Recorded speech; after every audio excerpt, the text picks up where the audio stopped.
പശ്ചിമ ബംഗാളിലെ നിയമസഭാ തെരഞ്ഞെടുപ്പിന്റെ ആദ്യഘട്ടം ഇന്ന് നടക്കുകയാണ്. 16 ജില്ലകളിലായി 152 സീറ്റുകളിലായി 1452 സ്ഥാനാർത്ഥികളുടെ വിധി നിർണ്ണയിക്കുന്നത് ഇന്ന് പശ്ചിമ ബംഗാളിൽ നടന്നുകൊണ്ടിരിക്കുകയാണ്. ഏകദേശം 3.60 കോടി വോട്ടർമാരാണ് ഇന്ന് വോട്ട് രേഖപ്പെടുത്തുന്നത്. വോട്ടെടുപ്പ് രാവിലെ 7 മണിക്ക് തന്നെ ആരംഭിച്ചിരിക്കുകയാണ്.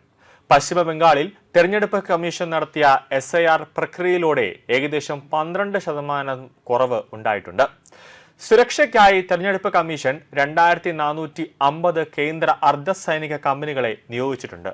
അതായത് ഏകദേശം 2.5 ലക്ഷം ഉദ്യോഗസ്ഥരെയാണ് പശ്ചിമ ബംഗാളിൽ തെരഞ്ഞെടുപ്പ് ഡ്യൂട്ടിക്കായി വിന്യസിച്ചിട്ടുള്ളത്.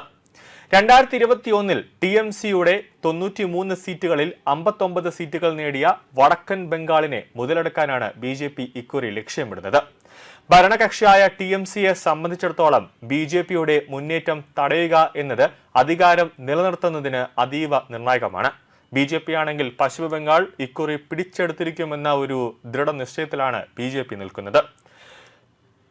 നിലവിൽ പശ്ചിമ ബംഗാളിൽ തിരഞ്ഞെടുപ്പ് നടക്കുന്ന സമയത്ത് പുറത്തേക്ക് വരുന്ന വാർത്തകൾ ഞെട്ടിപ്പിക്കുന്നതാണ്. അത്ര സുഖകരമല്ലാത്ത വാർത്തകളാണ് പുറത്തേക്ക് വരുന്നത്. അതായത് പശ്ചിമ ബംഗാളിലെ മുർഷിദാബാദ് ജില്ലയിൽ ആദ്യഘട്ട വോട്ടെടുപ്പിന് പിന്നാലെ സംഘർഷങ്ങളും വോട്ടർമാരെ ഭീഷണിപ്പെടുത്തൽ എന്നീ ആരോപണങ്ങളാണ് പുറത്തേക്ക് വരുന്നത്. അതായത് വോട്ടെടുപ്പിന്റെ തലേദിവസം തന്നെയാണ് ഈ ആരോപണങ്ങളൊക്കെ പുറത്തേക്ക് വരുന്നത്. സാങ്കേതിക തകരാറുകൾ ഉൾപ്പെടെ വോട്ടെടുപ്പിനെ അട്ടിമറിക്കാനുള്ള ശ്രമങ്ങൾ നടക്കുന്നുണ്ട് എന്നാണ് പുറത്തേക്ക് വരുന്ന വാർത്തകൾ സൂചിപ്പിക്കുന്നത്. ഇന്നലെ രാത്രി തുടങ്ങിയ സംഘർഷത്തിന് ഇനിയും ഒരു അയവ്, അതായത് ഇതുവരെയായിട്ട് ഒരു അയവ് വന്നിട്ടില്ല എന്നാണ് ലഭിക്കുന്ന വിവരം. എന്നാൽ കൂടുതൽ സുരക്ഷ മുർഷിദാബാദിൽ ഘടിപ്പിച്ചിട്ടുണ്ട് എന്നാണ് ലഭിക്കുന്ന വിവരം. അതായത് ശിവ് നഗർ പ്രൈമറി സ്കൂളിന് സമീപം ക്രൂഡ് ബോംബുകൾ എറിയപ്പെടുകയും ഒരാൾക്ക് പരിക്കേൽക്കുകയും വലിയ രീതിയിൽ ഒരു പരിഭ്രാന്തി സൃഷ്ടിക്കുകയും ചെയ്തിട്ടുണ്ട് എന്നാണ് റിപ്പോർട്ടുകൾ സൂചിപ്പിക്കുന്നത്.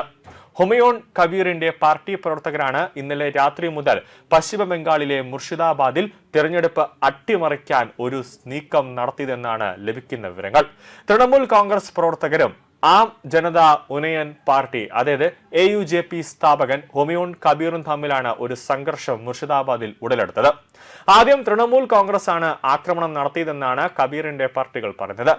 നൌഡ, റജിനഗർ, മുർഷിദാബാദിലെ 22 സീറ്റുകളിലും ഇപ്പോൾ കനത്ത സുരക്ഷയുടെ തെരഞ്ഞെടുപ്പാണ് ഇപ്പോൾ നടന്നുകൊണ്ടിരിക്കുന്നത്. എന്നാൽ നൌഡയിലെ 9, 10 എന്നീ 2 ബൂത്തുകളിൽ രാത്രിയിൽ അസാധാരണമായ ഒരു സംഭവം അരങ്ങേറി എന്ന റിപ്പോർട്ടുണ്ട്. അതായത് പാർട്ടി പ്രവർത്തകർ ഡ്യൂട്ടിയിലുണ്ടായിരുന്ന പോലീസ് ഉദ്യോഗസ്ഥരുടെ ബാഗുകൾ തട്ടിയെടുത്തു എന്നാണ് പുറത്തുവരുന്ന വിവരം. ഡോങ്കലിൽ നിരവധി വോട്ടർമാർ തങ്ങളെ ഭീഷണിപ്പെടുത്തി പോളിംഗ് സ്റ്റേഷനുകളിൽ എത്തുന്നത് തടഞ്ഞു എന്ന ആരോപണവും ഈ വോട്ട് രേഖപ്പെടുത്താൻ വരുന്നവർ ഉന്നയിക്കുന്നുണ്ട്. റായ്പൂർ ഗ്രാമത്തിലെ താമസക്കാർ പുലർച്ചെ മുതൽ ആയുധധാരികളായ ആളുകൾ അവിടെ ഇവിടെയായി റോന്തു ചുറ്റുന്നുണ്ട് എന്ന ഒരു വിവരവും സൈന്യവുമായിട്ട് പങ്കുവെക്കുന്നുണ്ട്. വോട്ട് ചെയ്യാൻ വരുന്നവരെ പേടിപ്പിച്ച് തിരികെ അയക്കാനാണ് അവർ അവിടെ ആയുധങ്ങളുമായി നിൽക്കുന്നത് എന്നാണ് ജനങ്ങൾ പറയുന്നത്.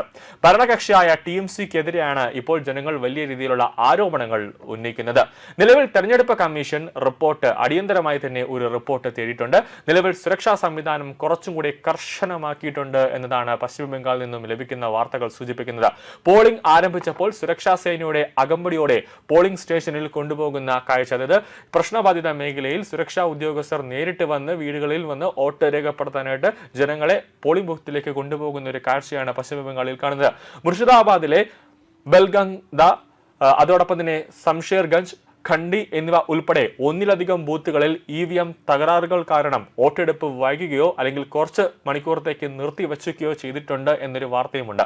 ഭരണകക്ഷിയായ തൃണമൂൽ കോൺഗ്രസും പ്രതിപക്ഷമായ ഭാരതീയ ജനതാ പാർട്ടിയും തമ്മിലുള്ള പോരാട്ടം ഒരു ഉയർന്ന മത്സരമായി പശ്ചിമ ബംഗാളിൽ മാറിയിരിക്കുകയാണ്. ശേഷിക്കുന്ന 142 സീറ്റുകളിലേക്കുള്ള വോട്ടെടുപ്പ് ഏപ്രിൽ 29 നടക്കും. കൂടാതെ മെയ് 4 വോട്ടെണ്ണൽ നടക്കാൻ പോകുന്നത്.